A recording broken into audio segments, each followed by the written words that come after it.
ইসলামী আন্দোলন কর্তৃক আয়োজিত আজকে কর্মী সম্মেলনে সম্মানিত সভাপতি শ্রদ্ধাভাজন ওলামায়ে কেরাম, সর্বস্তর কর্মী ভাইরা আমার,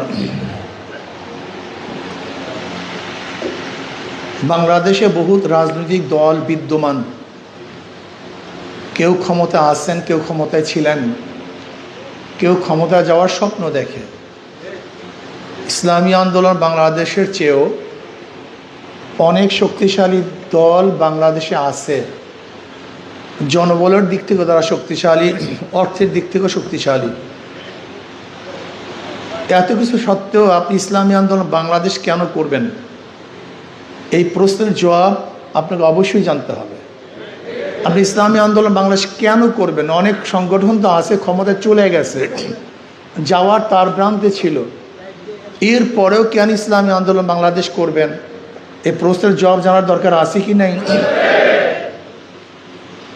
কেন করব? আবু বকর রাদিয়াল্লাহু তাআলা আনহু ক্ষমতাসীন দলদের ক্ষমতাকে ত্যাগ করে কেন ইসলাম গ্রহণ করেছেন? ওই একই কারণে আমি ইসলামী আন্দোলন বাংলাদেশ করব।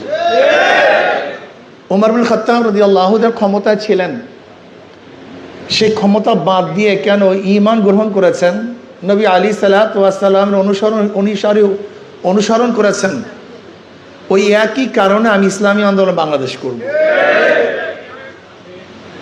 জনাব মুহাম্মদ রাসূলুল্লাহ সাল্লাল্লাহু আলাইহি ওয়াসাল্লাম ক্ষমতাসীনদের ক্ষমতা গ্রহণ না করে তাদের বিরুদ্ধাচরণ যেই কারণে করেছিলেন, ওই একই কারণে আমি ইসলামী আন্দোলন বাংলাদেশ করব। ঠিক না? ইসলামী আন্দোলন বাংলাদেশ কেন করব? রেজা মাওলা। বলেন কি? দেখেন, প্রত্যেকটা মানুষের মাকসাদ, উদ্দেশ্য ঠিক থাকা চাই।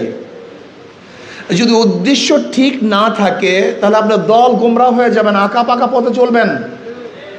আপনি ঘর থেকে বের হয়েছেন, আপনি কোথায় যাবেন আপনি জানেন না, অবস্থাটা কি হবে? কখন কুড়িগ্রামের পথ ধরবেন, কখন ঢাকার পথ ধরবেন, কখন আপনি দিনাজপুরের পথ ধরবেন, কারণ আপনার উদ্দেশ্য ঠিক নেই ভাই। যেহেতু আপনার মাকসাদ ঠিক ছিল না, এর জন্য আপনি পথ পাবেন না। একজন কৃষকের মাকসাদ কি? ভালো ফসল অর্জন করা। একজন ছাত্রের মাকসাদ, উদ্দেশ্য কি? ভালো রেজাল্ট করা। একজন মুমিনের মাকসাদ কি? উদ্দেশ্যটা কি? এটা প্রথম স্থির করেন। একজন মুমিনের মূল মাকসাদ, উদ্দেশ্য হলো রেজায়ে মাওলা, আল্লাহ সন্তুষ্টি।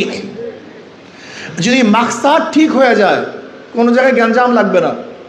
আর মাকসাদ, উদ্দেশ্য যদি ঠিক না হয়, সব জায়গায় গ্যাঞ্জাম লাগবে, আপনি সুপথ পাবেন না, পাওয়ার প্রশ্নই আসে না। আগে মাকসাদ ঠিক করেন। ইসলামী আন্দোলন বাংলাদেশের কর্মীরা মনে করে ইন্না সালাতি ওয়া নুসুকি ওয়া মাহইয়ায়া ওয়া মামাতি লিল্লাহি রাব্বিল আলামিন, আমার সব কিছু একমাত্র আল্লাহর জন্য। আমি নির্বাচনে যাই আল্লাহর জন্য, নির্বাচন বর্জন করি আল্লাহর জন্য। সমঝোতার জন্য ডাকিও আল্লাহর জন্য, সমঝোতার থেকে নিজে বিচ্ছিন্ন হয়ে আল্লাহর জন্য। আমি ক্ষমতায় যেতে চাই আল্লাহর জন্য, ক্ষমতা ত্যাগ করতে চাই আল্লাহর জন্য। এই গত নির্বাচনে কেন ত্যাগ করলাম? আমার এক সভাপতি সাহেব যে জবাব দিয়েছেন, এটা এখন সভাপতির জবাব হয়েছে?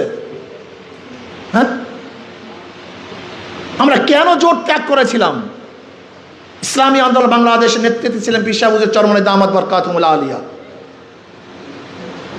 কোরআনের পক্ষে একটা বাক্স। স্টিয়ারিং ছিলেন পীর সাহেব চরমনাই। আমাদের কাফেলা, আমাদের দল চলতেছিল মদিনার দিকে। দল চলতেছিল কোথায়? স্টিয়ারিং কে ছিলেন, নেতৃত্বে কে ছিলেন? পীর সাহেব চরমনাই দামাত বরকাতুহুল আলিয়া। ভেবেছিলাম বাংলাদেশ ইসলাম হুকুমাত কায়েম করব, কলেমার পথে উড্ডয়ন করব। আনন্দের সাথে আমাদের কাফেলা চলতেছিল, হিম্মতের সাথে, সাহসিকতার সাথে ইসলাম হুকুমাত বাংলাদেশে হবে। হঠাৎ স্টিয়ারিং সিদ্ধাই হয়ে গেছে। স্টিয়ারিং এ পীর সাহেব চরমনাই নেই। আমাদের কাফেলা চলতেছিল মদিনার দিকে, হঠাৎ দেখি কাফেলা চলতেছে আমেরিকার দিকে। তাই মদিনার কাফেলা করে আমেরিকা যেতে পারে না। আমাদের সেই ত্যাগ করার একমাত্র উদ্দেশ্য ইসলাম।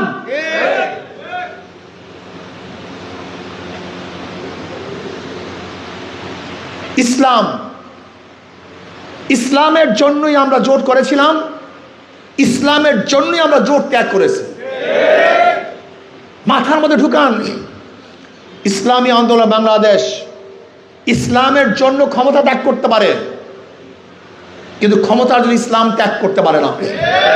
তারা আল্লাহ সন্তুষ্টির জন্য সন্তানদেরকে, স্ত্রীকে, ছেলেকে, মেয়েকে, জায়গা, জমি, এমনকি জীবন ত্যাগ করতে পারে, কিন্তু ক্ষমতার জন্য কোনো কিছুই তারা ইসলাম এবং ঈমানকে ত্যাগ করতে পারে না। এটা প্রথম মাথার মধ্যে ঢুকান। আমার মূল উদ্দেশ্য ইসলাম। আমাদের শরীফে কি বলেছে? আমরা প্রচারিত নিয়মে দেশ পরিচালনা করব, ইসলাম হুকুমাত কায়েম করবো। ইস্তাহারের মধ্যেও নাই, আমরা থাকতে পারিনি। যদি তারা ইসলামী হয়, ইকামত দ্বীনই কায়েম করবে, তাহলে আল্লাহ পাকের ফরজ বিধান পর্দাকে লঙ্ঘন করে ইকামত দ্বীন হয় না। পর্দার মতো ফরজ লঙ্ঘন করে ইকামত দ্বীন হয় না, বরং দ্বীনকে ধ্বংস করার চক্রান্ত হয়। আজকে আল্লাহ পাকের ফরজ হুকুম পর্দা, এই পর্দাকে ধ্বংস করার, জবাই দেওয়ার যারা চক্রান্ত করতেছে, আমি মনে করি ইসলামী দল হতে পারে না, বরং ইসলামী ধ্বংসকারী দল হতে পারে। ইসলামী আন্দোলন বাংলাদেশের কর্মীদের মনের মধ্যে থাকতে হবে, আমার প্রত্যেকটা কাজ হলে রেজায়ে মাওলা। ইসলামী আন্দোলন বাংলাদেশের কর্মীদের চরিত্র থাকতে হবে, আখলাক থাকতে হবে সুন্দর, ক্লিয়ার, স্বচ্ছ। কিন্তু ইদানিং আমি দেখেছি, বরিশালে একটা বক্তৃতা করেছে, বরিশালে বক্তৃতা করার পরে আমাদের একদল ভাই খেলাফত মজলিসের, তারা এইটা নিয়ে ভিন্ন দিকে রোপ করছে। কেন ভাই? আমি তো আপনাদের কথা বলি নাই। আমি মুস্তাকুর নবী সাহেব দামাত বরকাতুল্লাহ আলিয়ার ওখানে একটা বয়ান করেছিলাম মিথ্যার উপরে। আমি সেখানে ঢোকার সময় এক আলেম সাহেব মিথ্যার উপরে বয়ান করতেছিল। আমি তার অংশ বিশেষ বললাম যে একজন মুসলমান মিথ্যা বলতে পারে না, মিথ্যা বলা ঠিক না, এটা কবিরা গুনাহ। সেই আলোকে এবং নেতাদের চরিত্র সম্পর্কে আলোচনা করতেছিলাম। আমি কারোর কথা বলি নাই। সেখানেও দেখেছি আমার কিছু ভাইয়েরা আমাকে যা ইচ্ছা তাই বলেছে, বলুক, কিন্তু আমি প্রশ্ন করতে চাই, আপনারা বলেন কেন? আপনারা গালি দেন কেন? এটা কি আপনার চরিত্র হওয়া উচিত? এটা আখলাক হওয়া উচিত? আপনি আপনার নেতাকে ভালো বানাতে গিয়ে আর একজনকে গালি দিবেন, এইটা আপনাদের চরিত্র? বলতে মনে হচ্ছে আপনাদেরকে গালি দেয়, দেখ, সমস্যা কি? নবীকে গালি দেয় নাই? এমন কোন গালি আছে যেই গালি নবীকে দেয়নি সাল্লাল্লাহু আলাইহি ওয়াসাল্লামকে? তার চেয়ে ভালো তার আগেও কেউ ছিল না, তার জমানাও কেউ ছিল না, কিয়ামত পর্যন্ত তার চেয়ে ভালো কেউ আসবে না। আল্লাহর পরেই তার মর্যাদা। সেই নবী আলাইহিস সালাতু ওয়াস সালামকে যদি এত গালি দিতে পারে, তাহলে আপনার নেতাকে গালি দেওয়া তো স্বাভাবিক, তো সমস্যা কি? কিন্তু আপনি গালি দিবেন কেন? আপনি একজনকে কুলুষিত করবেন কেন? আপনি আমাদের সমর্থক হয়ে এই কাজটা করবেন কেন? আপনাকে কেউ ডাকছে আমাদের পক্ষ হয়ে গালি দেওয়ার জন্য? কেউ বলছে আপনাকে গালি দেওয়ার জন্য, হাবল তাবল বলার জন্য, তিরস্কার করার জন্য, অপমান অপদস্থ করার জন্য বলছে আপনাকে কেউ? গালি দেন আপনি, বদনাম হয় আমাদের।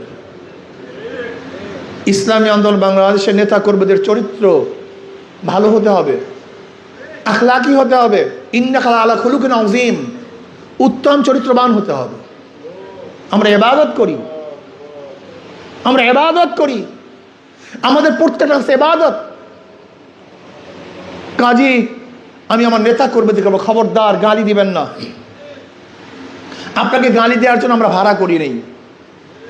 আমাদের সমর্থক হয়ে, আমাদের কর্মী হয়ে, আমাদের মুহিব্বিন হয়ে, আমাদের পক্ষ নিয়ে কাউকে উলঙ্গভাবে গালি দিবেন, কারোর ইজ্জাতকে হরণ করবেন, কারোর ইজ্জাত নষ্ট করার চেষ্টা করবেন, এটা ইসলাম না, এটা ইসলাম না, এটা ইসলাম হতে পারে না।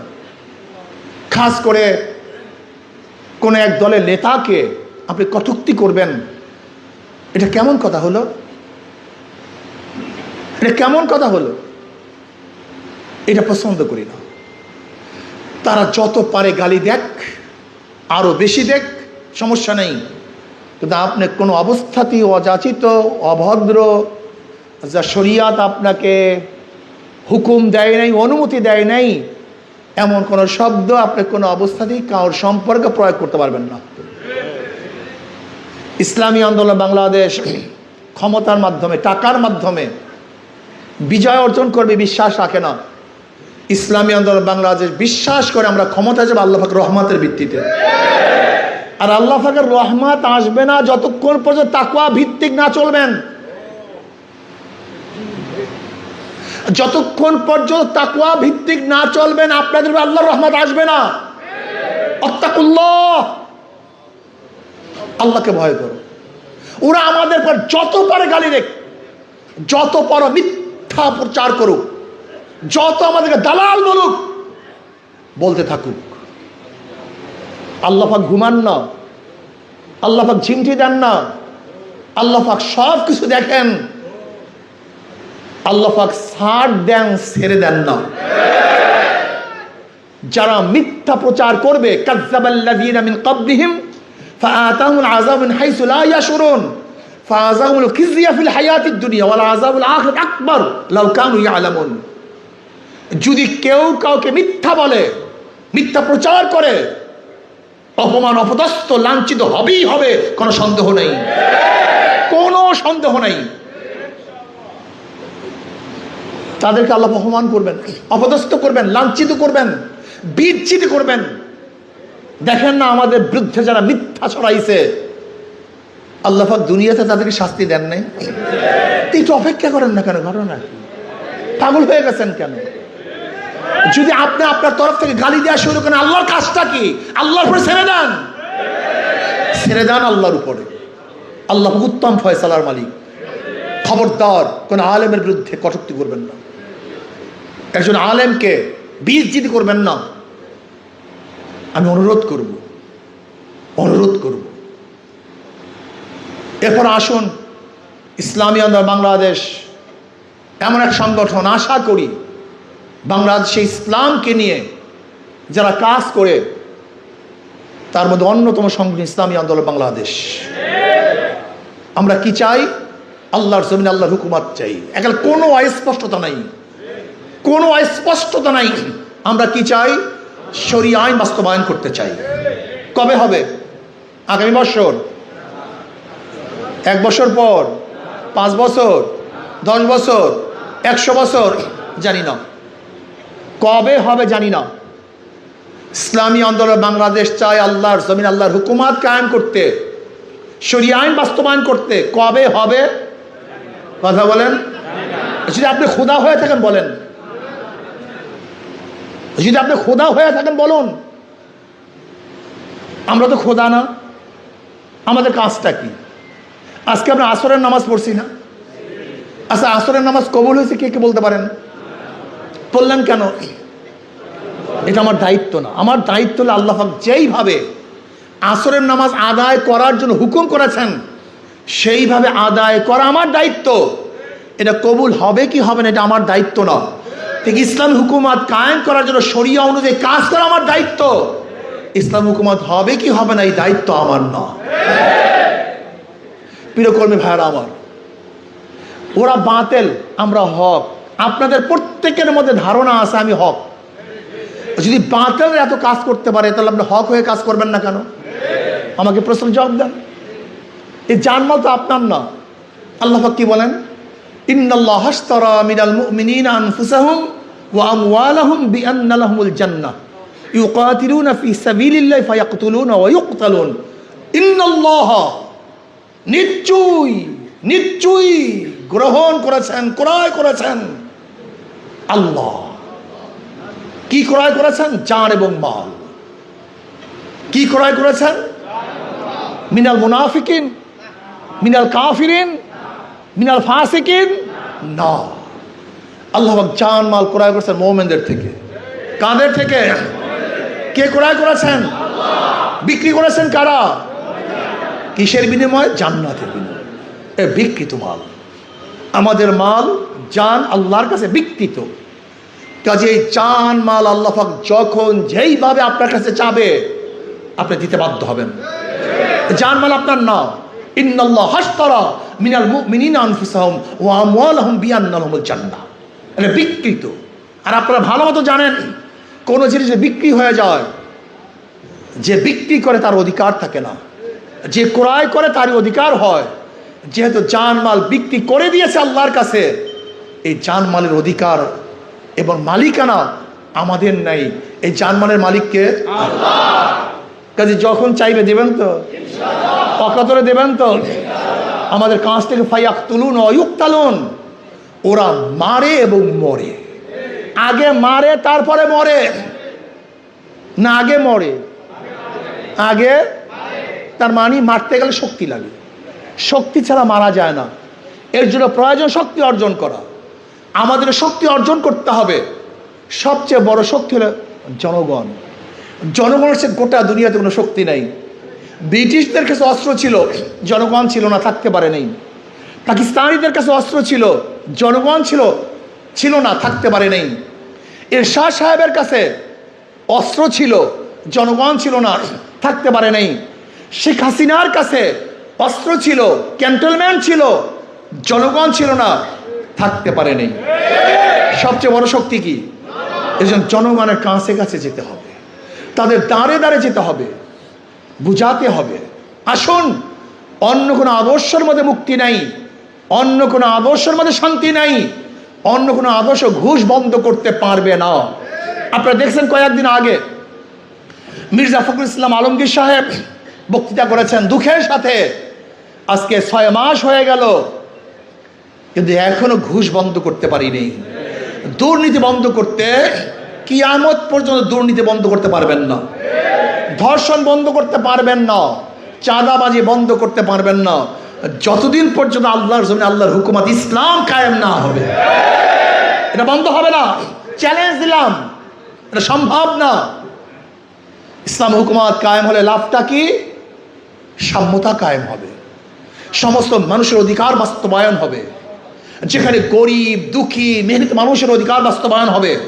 আমি চ্যালেঞ্জ দিলাম, ইসলাম হুকুমত কায়েম হলে আগামী 10 বছরের মধ্যে বাংলাদেশের সমস্ত গরিবরা দরিদ্র সীমার উপরে চলে যাবে।